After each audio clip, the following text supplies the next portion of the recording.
Think about it. Every hiring decision is a choice that can make or break a team, a culture, and even an entire company. So how do we make the right choice? Hi, I'm Dr. Mickey, and welcome to Inside the Mind of Hiring. Here we'll uncover the psychology and strategy behind effective hiring. Because the right fit isn't just about skill or experience. It's about understanding people, their motivations, their strengths, and the shadows of their shortcomings. Together, we'll tackle the tough questions. How do we look beyond bias? How do we find the qualities that make people not just qualified hires, but the right hires? This is about identifying leaders who drive success, lift morale, and actualize a company's vision. Inside the Mind of Hiring starts now. Hey everybody, I'm Dr. Pat, and I get to do this great show with Dr. Mickey Fineberg. And today, this is the conundrum show.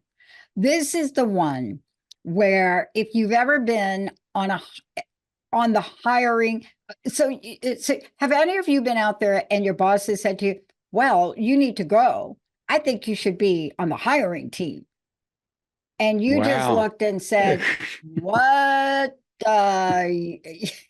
No, Mickey, Right. that's Dr. Mickey, that's what they say. They're like, oh, you've never had this kind of job. You need to be on the hiring team. I'm like, what is a hiring team? That's what today's show is about.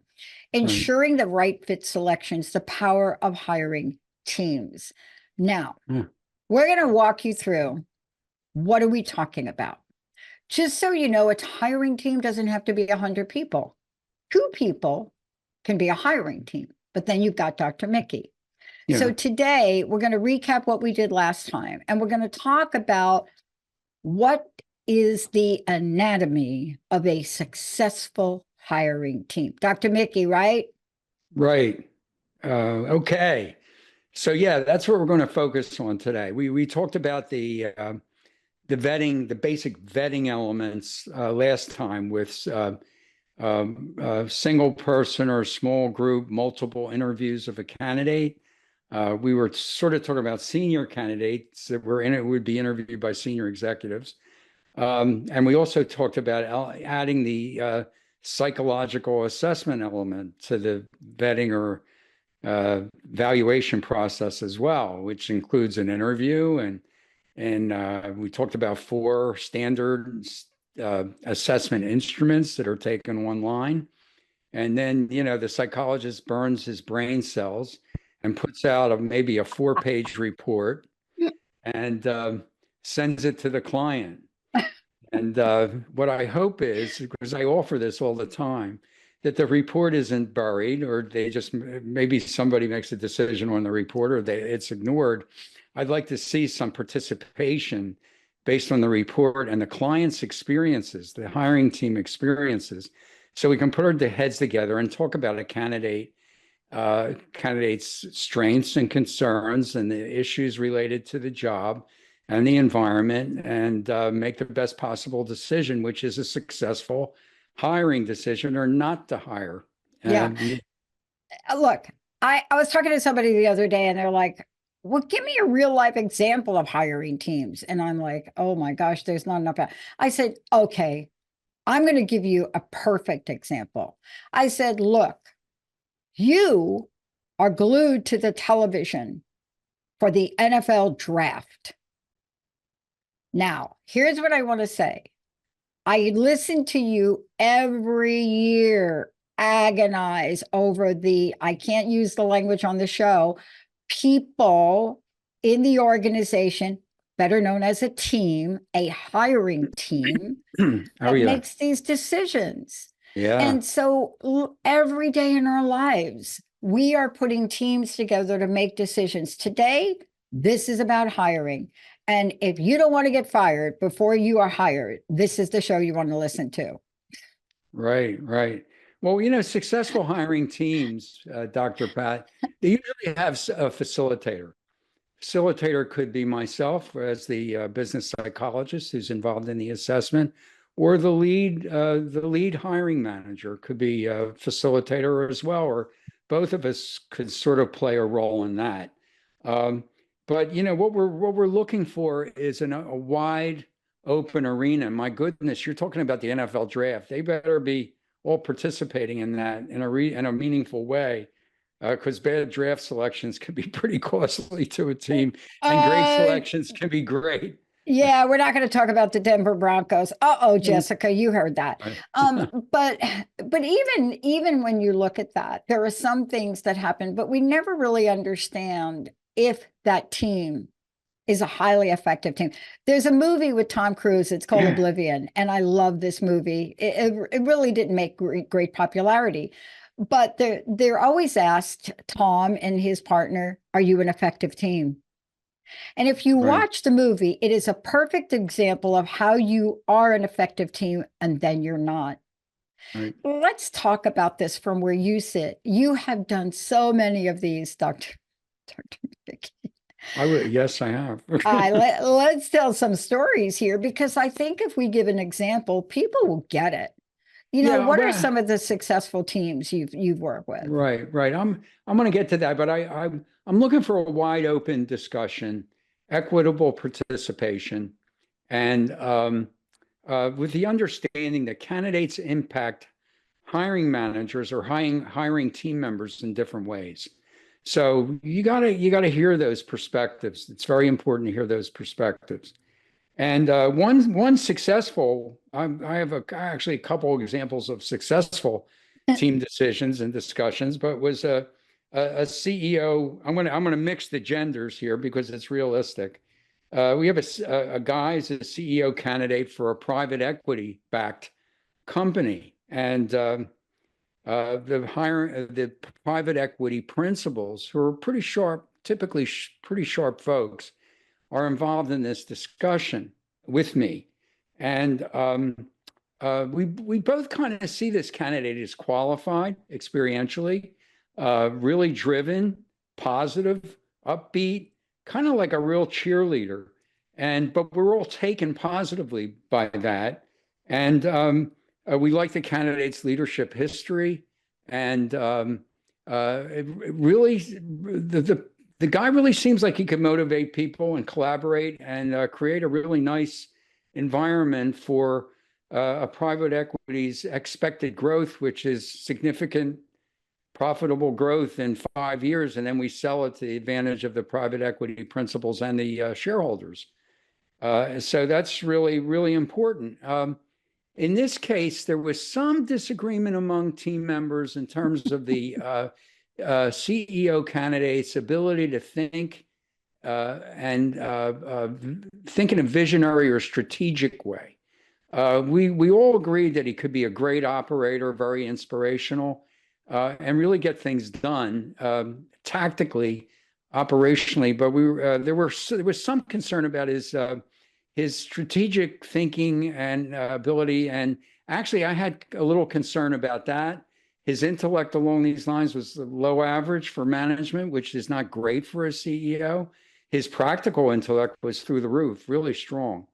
And his inclinations, not a lot of imagination, um, just somebody that is a little bit of a meat and potatoes guy, but very good at that. And so we talked about that, and they challenged some who were more positive about their experiences along those lines with this candidate, questioned me pretty strongly about why I was saying what I was saying, and I kind of stuck with it. But one principal, one of the team members said, Dr. Mickey predicted this about 2 or 3 times with other candidates, and we've kind of observed that. That's what we found that we got. Well, I said, well, I wouldn't necessarily deep six this candidate based on that. Let's talk about how important strategic capability and inclinations are. And they, what they said is, we really got to execute the program. We have to have somebody that really executes what we're trying to do. And I said, there's enough private equity, intellectual, strategic horsepower on this team to really support this person and help coach them and maximize their participation and get them involved strategically. And we could support this. We could help the person find benchmarking situations. We can really create expectations and input to get this out of the person. assist them along these lines in a direct and indirect sense. And we need it to happen. So they decided that they could compensate for this candidate. And they made without me being involved, because I don't think I should be directly involved in the decision per se. They offered this fellow the job, and he came in and he did a great job. And the company had a very successful sale in about 5 years. So that's an example of a success story right there. Yeah. And go ahead, But Dr. the reason we're sharing this is because there is an enormous value to hiring teams. And there's also an unpredictable dynamic that can show up on these teams. But to have you there, and I think this is a common mistake organizations that hire at this level make. They don't get someone like you involved. They don't go through the science. They don't go through the testing. They just don't do it. And even sometimes when they do it, they're like, that's just a test. I like her. Right. I like him. I like them. Right? Right. Yeah, they fall in love in the first 10 minutes and they spend the rest of the time defending their choice, right? I'm so guilty of that. I mean, if you talk to Linda is an outstanding recruiter. Linda did some of the top recruiting for Bell Labs and Lucent when it was at the top of its game. But she, boy, if you ever got her in a room, she was not going to hold back. She would say to the hiring team, you can hire this person based on their IQ. Right. And then she'd say something like, do you care if they tie their shoe? Now, what is she trying to say? What is she trying to say? Yeah. She's trying to say, look, if you just want IQ, you're good.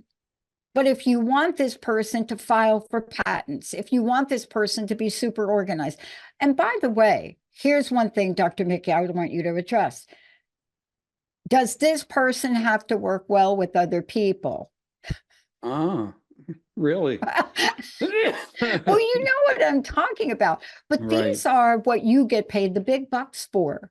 These are the type of questions that a hiring team isn't necessarily going to look at. What happens when you don't have such a great Disney story? Okay. Here's a good example of a mistake. We have a supermarket chain, regional chain, very successful, well regarded for many years. Big stores, 3 states, New Jersey, Pennsylvania, and Delaware. And they're in the 3rd generation of the business. So that means in this case, there were 9 cousins who were in management and executive roles with the company. 9 cousins, and that includes the CEO. They didn't see their way, and they're very successful, but they didn't see their way clear for a 4th generation. They knew the jig was up in a sense.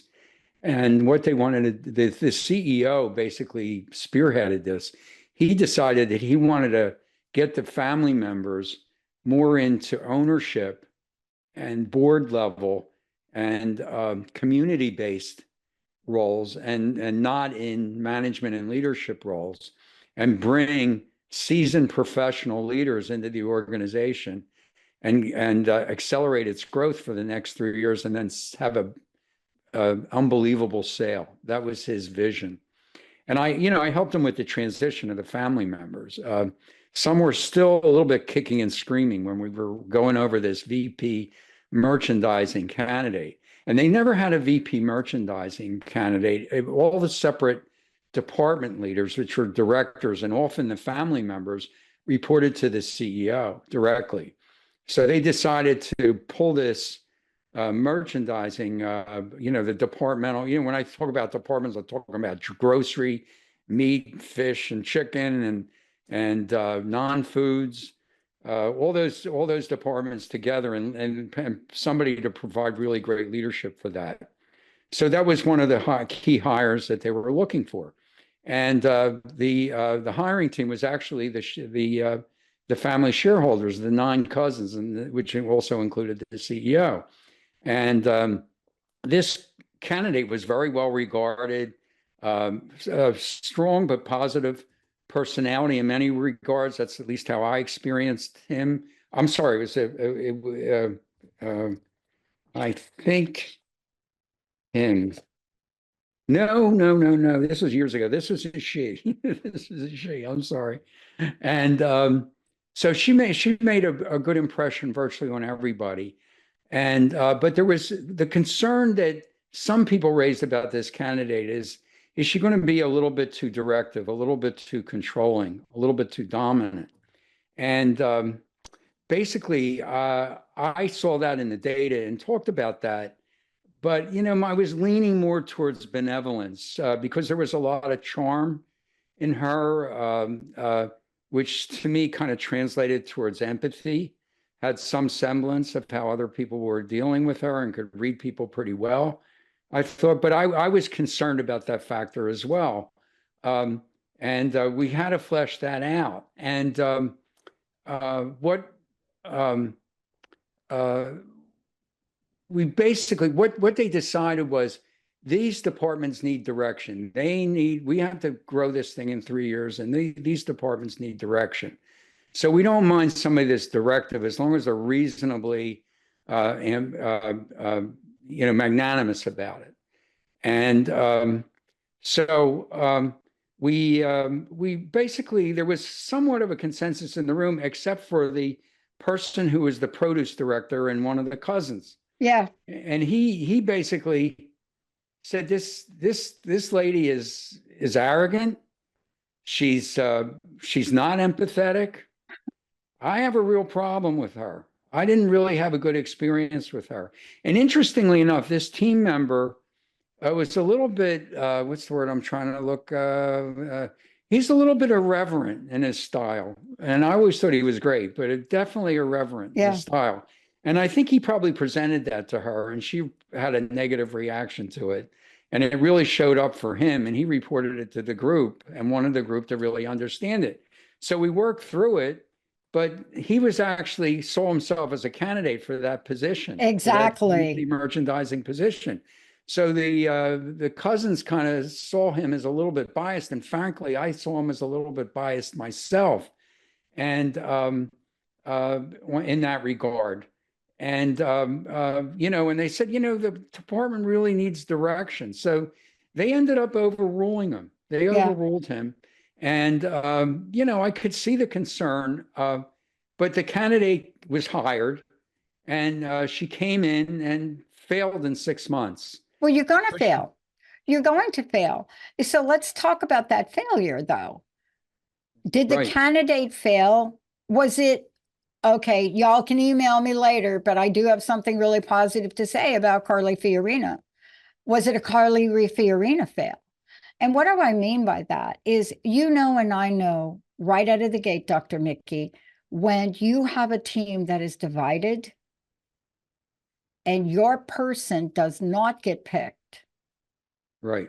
What happens behind the scene is you're either going to support their success or not. And so teams really have to think about their own dynamic, right? This is part of it. Now, you and I could spend an entire show, and I'd love to do a Carly Fiorina case study. Right. Because quite a case study. It's a great case study because what did she do? How was she hired? And HP, hello, look at the HP organizational infrastructure and culture. Right. But did this person fit the culture, Dr. Mickey? That's the question. Did this woman fit that culture in a way that they needed?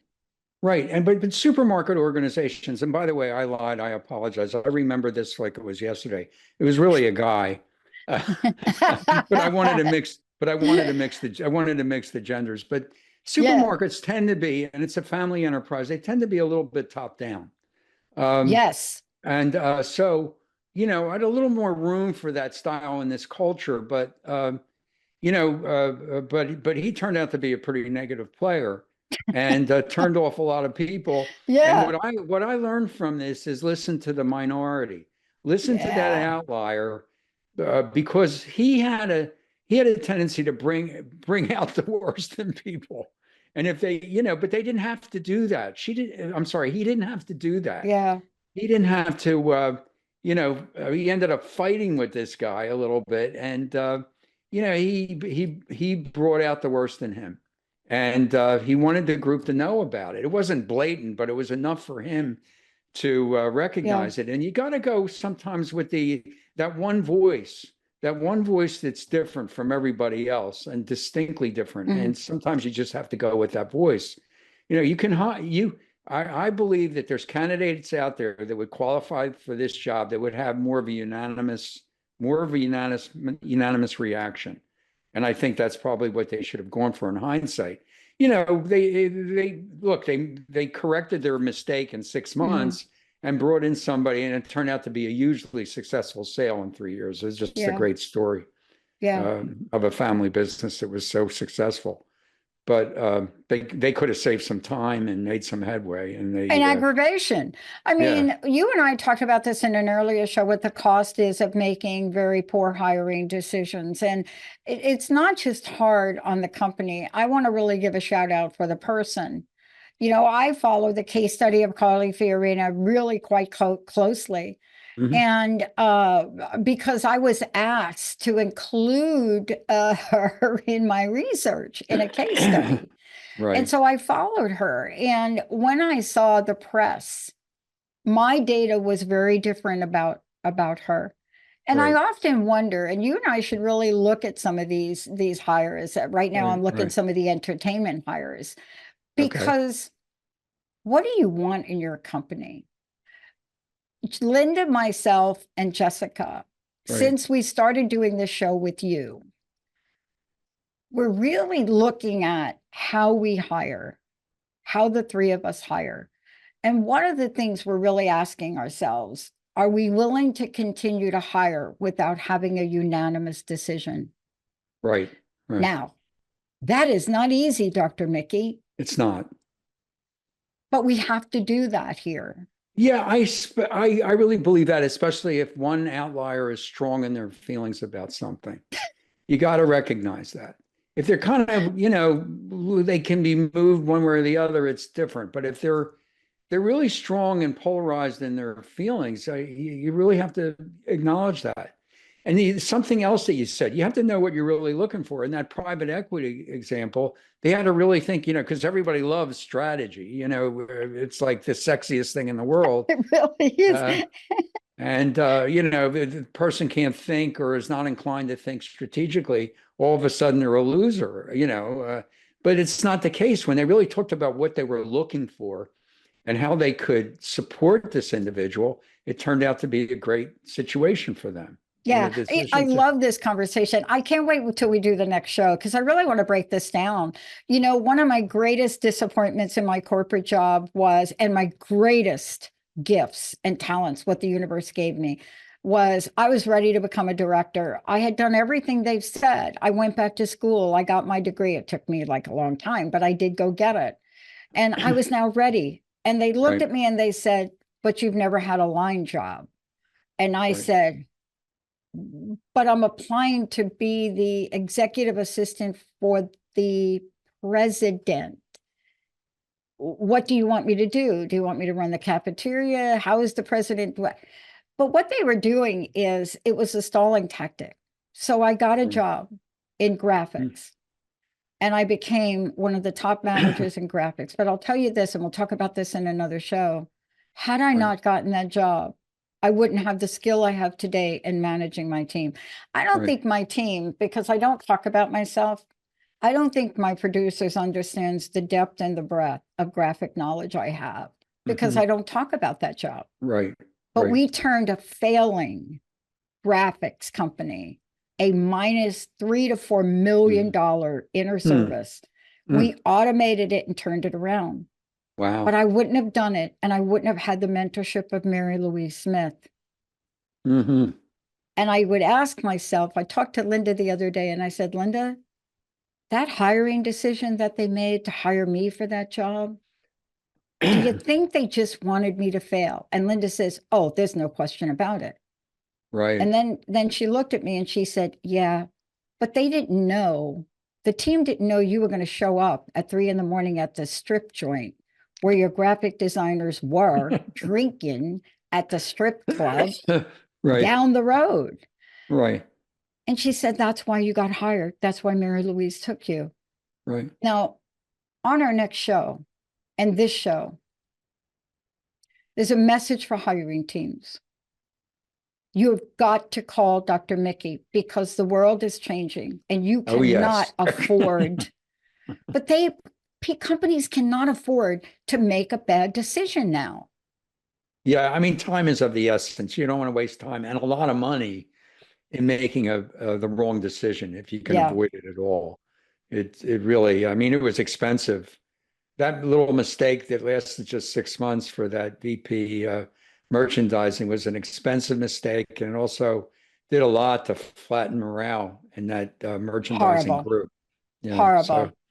Yeah. I want to give people a sneak peek.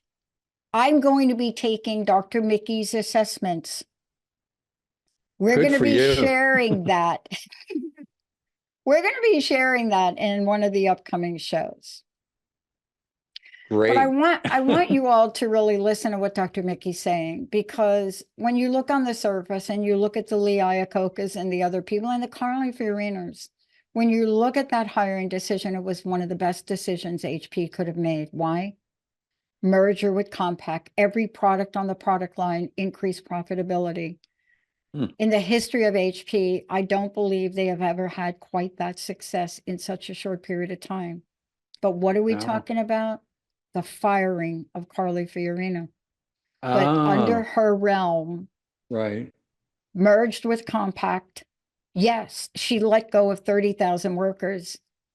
But why are we having why is that a sore point for Carly? Is it because she's a woman and did it?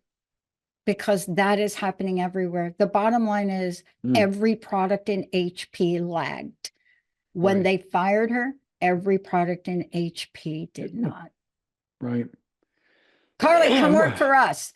Well, they didn't like her methods, but the result was certainly there, right? I don't know if they didn't like. I mean, come on. 2005 and downsizing. Let's get with the program, people. Okay. Grow up, guys. Grow up. Women can be tough too.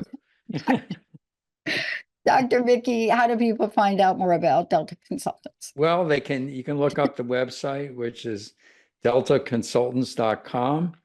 Look me up on LinkedIn. That's Mickey, Dr. Mickey Fineberg, Fineberg, or write me at mickey@deltaconsultants.com. And I want to leave you all with a challenge. For the next show, I want you to send me an email at info@the Dr. Pat Show.